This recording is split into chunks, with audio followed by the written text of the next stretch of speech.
Good morning, folks, and happy Monday. I hope and pray that today is finding you well thus far. Want to say what a blessing it was yesterday in our homecoming service, and if you missed that, you missed a blessing. But I pray that you're doing well this morning.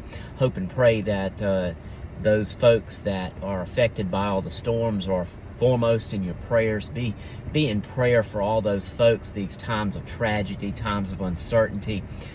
We know they're going to come, but that doesn't mean that we don't feel bad over them. That doesn't mean that we just push them to the side. You know, we were very blessed in our general area, but there are a lot of people that have really dealt with a lot of loss over the past few days. So be sure to be in prayer for them. Be in prayer for all the relief efforts going on. So many good people doing God's work and helping those that have been affected by these storms. So be in prayer for the people, be in prayer for the ones that are helping, and just continue to trust God. I mean, that's all we can do, folks. We don't know why things happen the way they do, but we know who we can trust it with. I want to read to you today from the book of Ecclesiastes, chapter number 12, and verse number 13. In this verse and the following one, they're the last two verses of the book of Ecclesiastes.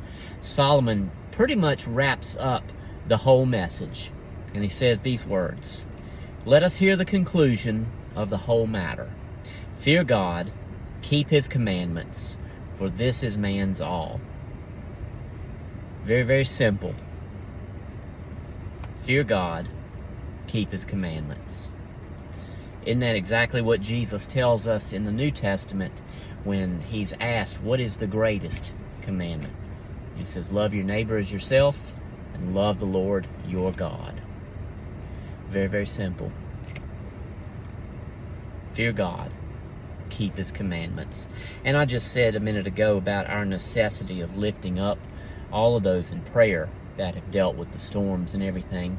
It's exactly what we're supposed to do as people of God. First and foremost, lift them up in prayer. Trust God with their situation, with everything going on. Help out where you can. If there's a way that you can contribute, a way that you can donate, whatever, help out where you can.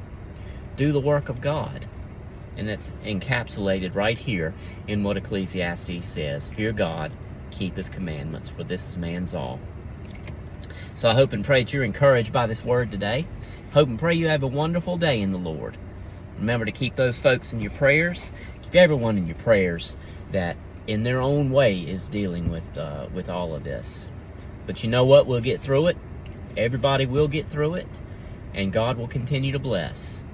You know, a lot of times, and you know, I don't want to sound insensitive or anything when I say this, but you know, a lot of times tragedies do come because we need to be reminded of where to trust or who to put our trust in.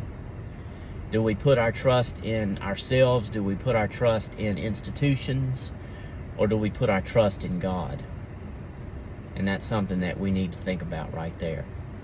But the writer of Ecclesiastes, Solomon, the wisest of all wise, said, here's the end of the matter.